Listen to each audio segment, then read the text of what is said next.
नमस्कार, टी1 भारत देख रहे हैं आप। मैं हूं आपके साथ इफ्तिखार हसन। इस वक्त हमारे साथ मौजूद हैं औरंगाबाद शहर के मशहूर ऐसे इंसान जो इंसानियत की सेवा में भी हाजिर रहते हैं। जिस तरह की समाज सेवा में वो हाजिर रहते हैं, और फिलहाल एक औरंगाबाद कोर्ट के ये खास करके एडिशनल पीपी हैं, रसिक बिहारी सर हैं, और इनसे हम जानने की कोशिश करेंगे। ख़ास करके इस पे हमारी बातचीत आज हो रही है कि देश में जो नया कानून जो लागू हुआ है, 3 कानून लागू हुए हैं, उस पे बातचीत करेंगे और सर लोगों को बताएंगे, हमारे व्यूअर्स जो सुनने वाले देखने वाले होंगे उनको ये जानकारी देने की कोशिश करेंगे कि 3 कानून जो लड़कियों के लिए, औरतों की सेफ्टी के लिए खास करके बनाया गया है। और बहुत खुशी की बात यह है कि मॉब लिंचिंग पे भी नया कानून बना है। क्या है पूरी जानकारी हम सर, बहुत बहुत स्वागत है आपका टी1 भारत में सर। मॉब लिंचिंग बहुत दिनों से ऐसी घटनाएं लगातार घट रही थी समाज के लिए। इस पर सुप्रीम कोर्ट का भी जजमेंट आया हुआ था, ये गाइडलाइन भी उसके लिए दिया हुआ था। अब नया जो IPR, नया जो भारतीय न्याय संहिता बना, इसमें मॉब लिंचिंग को भी जोड़ दिया गया है और इसकी सज़ा जो है फांसी तक करके गई है कि अगर प्रूफ हो जाता है तो फांसी की तक की सज़ा होगी। जहाँ तक महिलाओं के बारे में बात है तो इसमें भी बहुत सारे सज़ा, जैसे रेप के मामले में भी जो पहले 10 साल तक था, अब है कि लाइफ भी हो सकता है या फांसी तक भी हो सकता है रेप के मामले में भी।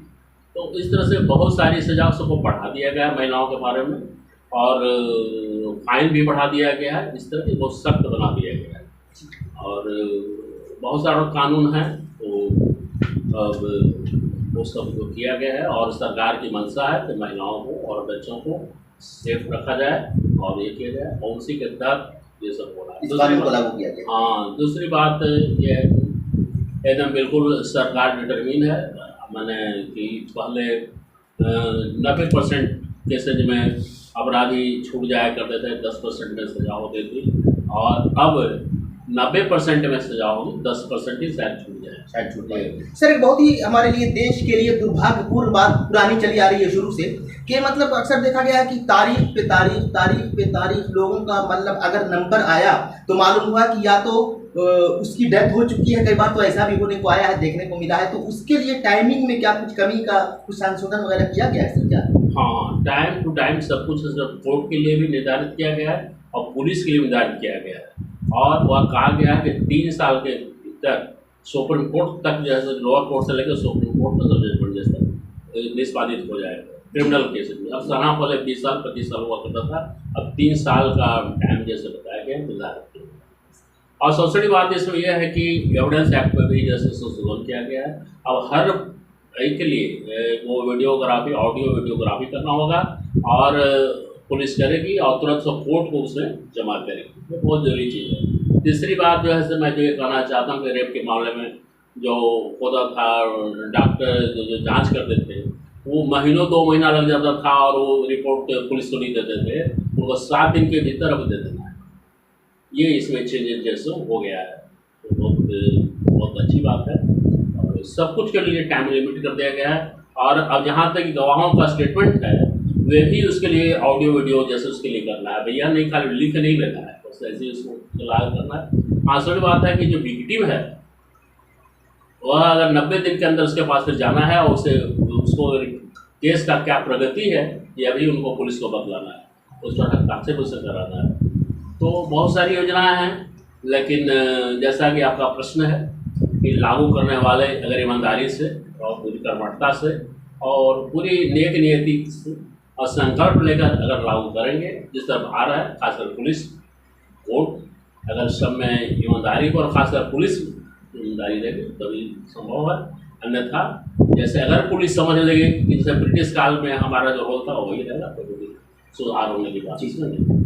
कई बार ऐसा होता है कि पुलिस वाले बिना अरेस्ट वारंट के उनके घर पहुंच जाते हैं और लोगों को डरा धमका करके, जो लोग होते हैं उनके ऊपर जो जिनका नाम आवेदन पे लिखा रहता है उनको डरा करके और उनको ले आते हैं ऐसे ही बिना अरेस्ट वारंट के। तो उसके लिए कुछ हाँ, तो उसके लिए ऐसा नहीं है। अब महिलाओं को तो पुलिस सनसेट के वक्त पकड़ ही नहीं सकती, बिना वारंट के भी नहीं पकड़ सकती महिलाओं को।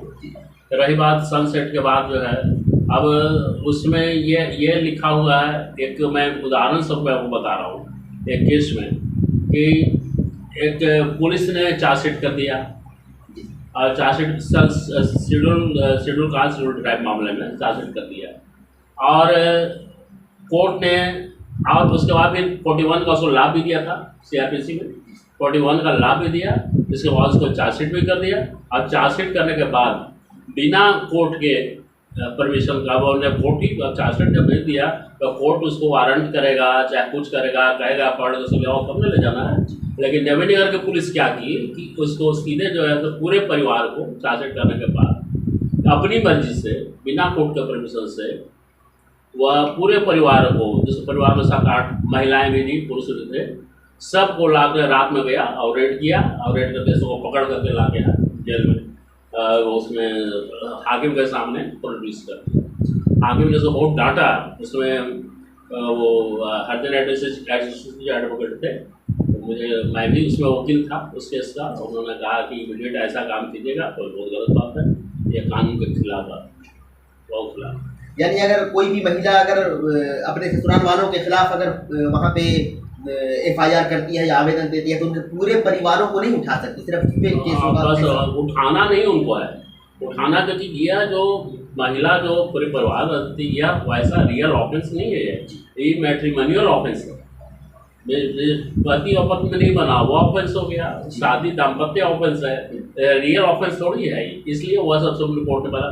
मैंने अभी दिया था, हवाला भी दिया था अरनेश बनाम बिहार सरकार का सुप्रीम कोर्ट का जजमेंट है कि आप सबको नहीं, सिर्फ अगर आपको पकड़ना है तो हस्बैंड को पकड़ सकते हैं खाली, और किसी को पकड़ना पड़ा नहीं है। सबको जैसे आप 41A का लाभ दीजिए और कोर्ट को कहा गया कि सबको आप भेज दीजिए तुरंत, बल्कि उसको छोड़ ही दीजिए, उसको ऐसे मत दीजिए, ये कहा हुआ है। खुद से खूब फादर मदर पर कर सकते हैं क्योंकि उसमें पैसा का लेन देन का मामला होता है।